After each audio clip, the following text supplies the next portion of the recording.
बिस्मिल्लाहिर्रहमानिर्रहीम। अस्सलाम वालेकुम डियर स्टूडेंट्स। आज के लेक्चर में हम एक्सरसाइज नंबर 9.3 का क्वेश्चन नंबर 4 स्टार्ट करेंगे। लेक्चर स्टार्ट करने से पहले जिन स्टूडेंट्स ने अभी तक मेरे चैनल को सब्सक्राइब नहीं किया वो जल्दी से मेरे चैनल को लाइक करें, सब्सक्राइब करें, बेल आइकन को प्रेस कर दें ताकि हर न्यू आने वाली वीडियो का नोटिफिकेशन आपको मिलता रहे। इसके अलावा अपने फ्रेंड्स एंड फैमिली के साथ मेरे चैनल को शेयर भी कर दें। तो स्टार्ट करते हैं। Question number 4 is ratio of areas of two regular pentagon is 16:25। अब पेंटागन क्या होती है? कोई भी ऐसी शेप जो कि 5 साइडेड हो, यानी कि 1 2 3 और 4 5 साइडेड शेप को हम पेंटागन कहते हैं। अब सपोज ये एक स्मॉल पेंटागन है और इसका एरिया गिवन है 16 और एक बिग पेंटागन है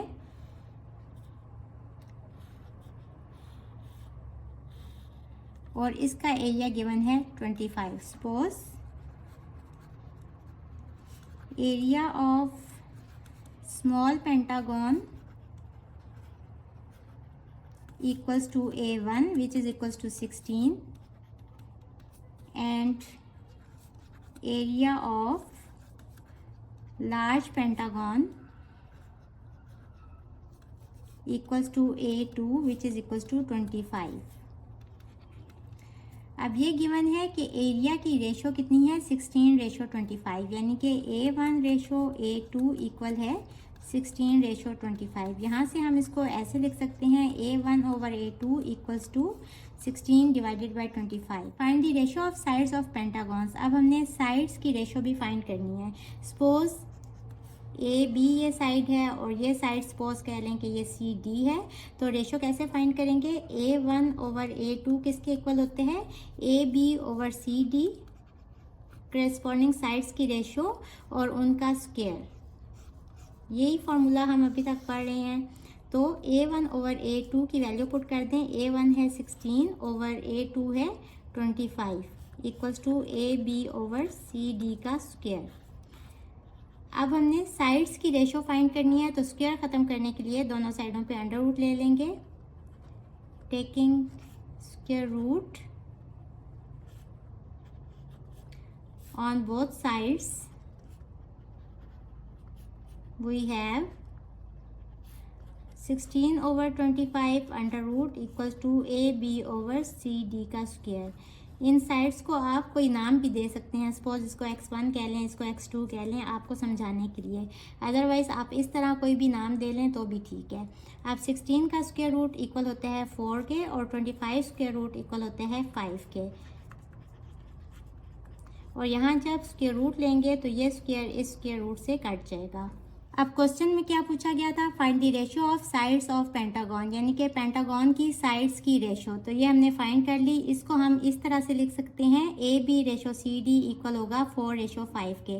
यहाँ तक हमने क्वेश्चन सॉल्व कर लिया। अब आगे क्या पूछ रहे हैं? Also find length of side of second pentagon, यानी इस वाले पेंटागन की ये जो लेंथ है इसको हमने फाइंड करना है। If length of side of first pentagon, इसकी लेंथ ये वाली गिवन है 8 सेंटीमीटर, यानी कि हम इसी में AB को 8 सेंटीमीटर रखेंगे और वहाँ से इस सेकंड पेंटागन की लेंथ हम फाइंड कर लेंगे। इसको हम रेशो की फॉर्म में लिख लेंगे। AB/CD इक्वल होगा 4:5 के। और अब हमें क्या गिवन है कि AB की लेंथ है 8 centimetre. AB equals to 8 centimetre. Put this value in 1, इसको 1 कह लें। We have AB/CD equals to 4/5। AB उन्होंने 8 सेंटीमीटर दिया हुआ है, तो 8/CD equals to 4/5। Cross multiply करेंगे, ये हो जाएगा 8 5 ज़ा 40 इक्वल्स टू 4 इंटू CD। अब 4 भी इस साइड पे आ जाएगा, तो CD equals to 40 divided by 4 which is equals to 10, और साथ में यूनिट क्या हो जाएगी? सेंटीमीटर। तो सेकेंड पेंटागन की ये वाली लेंथ CD इक्वल आ गई 10 centimetre. So this is our answer. Question number 5 is in the figure, इस फिगर में A B is parallel to Y G, A B line parallel है वाई जी लाइन के, ये गिवन है। If areas of triangle X A B and X Y G are in the ratio 25:36, यानी कि ये small triangle का area X A B और X Y G triangle का एरिया, इसकी रेशो गिवन है 25:36। Find X B over X G, ये ratio हमने फाइंड करनी है, and A B over Y G, और ये रेशो भी फाइंड करनी है। और हमने ये भी बताना है कि आर द रेशोज इक्वल, क्या इन दोनों की रेशो इक्वल आ रही हैं और क्यों आ रही हैं इक्वल। अब अगर आप पेज नंबर 195 पे देखें, जो कि एक की फैक्ट लिखा गया है कि अगर ये दोनों लाइंस पैरेलल हों तो वहाँ से हमारे पास क्या आ जाता है कि ये वाला एंगल इस एंगल के इक्वल होते हैं, क्योंकि ये करस्पॉन्डिंग एंगल्स हैं। एंगल बी एंगल जी के इक्वल होगा, क्योंकि ये भी करस्पॉन्डिंग एंगल्स हैं। इसके अलावा ये वाली रेशो एक्स ए ओवर ए वाई इक्वल होगी एक्स बी ओवर एक्स जी रेशो के। और इसी तरह अगर इस ट्रायंगल की करस्पॉन्डिंग साइड देखें तो एक्स ए है, और एक्स वाई जी की करस्पॉन्डिंग साइड कौन सी है, एक्स वाई। तो एक्स ए ओवर एक्स वाई इक्वल होगा ए बी ओवर वाई जी के। और इस वाली ट्रायंगल की ये वाली साइड एक्स बी, और इसकी करस्पॉन्डिंग साइड कौन सी है, एक्स वाई जी ट्रायंगल में एक्स सी। तो ये रेशो भी इक्वल होगी। अब गिवन क्या है, suppose area of triangle X A B ये इक्वल है A1 के, और ये कितना गिवन है 25, and area of triangle X Y G, इसको कह लें कि ये है A2। ये कौन सा एरिया है, ये वाला, विच इज इक्वल्स टू 36। तो हमने X B over Y G की रेशो फाइंड करनी है। As triangle X A B and X Y G are similar. Similar क्यों है, क्योंकि इनकी शेप सेम है और साइज डिफरेंट है।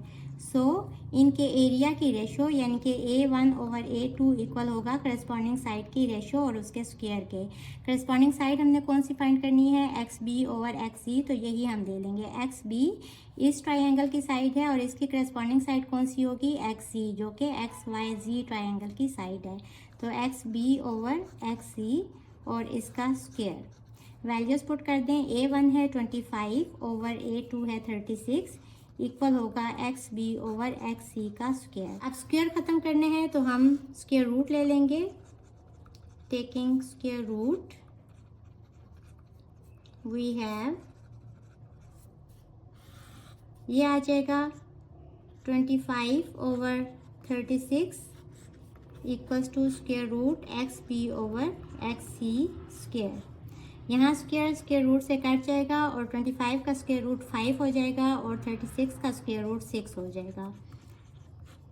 तो एक्स बी ओवर एक्स सी की क्या वैल्यू आ गई, 5 ओवर 6। अब इसी तरह हम ए बी ओवर वाई जी की रेशो भी फाइंड कर लेंगे।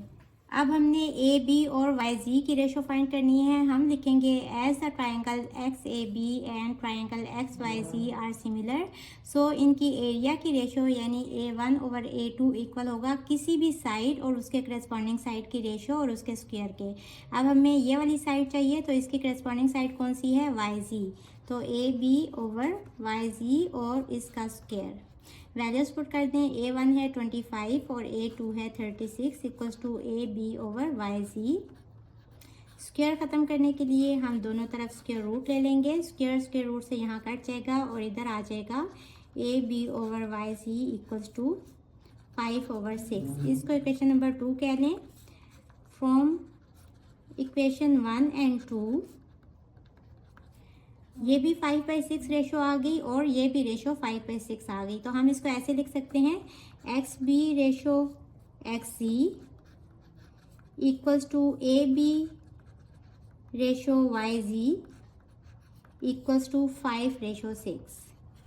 दोनों रेशो सेम आ गई। अब हमने बताना है कि आर द रेशोज इक्वल, तो हम लिखेंगे yes the ratios are equal as the triangles are similar. So this is our answer. Question number 6 is in a map length of a 10-meter wall is shown by 5 centimeter. Map के ऊपर 10 metre लंबी wall है, उसकी जो measurement show की हुई है वो 5 सेंटीमीटर है। यानी कि मैप के ऊपर हम एक्चुअल लेंथ तो ड्रॉ नहीं करते, तो यहाँ कौन सा स्केल यूज़ किया हुआ है, यानी कि 2 मीटर्स को इक्वल किया हुआ है 1 सेंटीमीटर के। If area of wall shown on map is 1400 centimetre square, अगर मैप के ऊपर वॉल का एरिया जो है वो 1400 सेंटीमीटर स्क्वेयर है, तो find the area of actual wall. तो हमने एक्चुअल वॉल का एरिया फाइंड करना है। हम लिखेंगे सपोज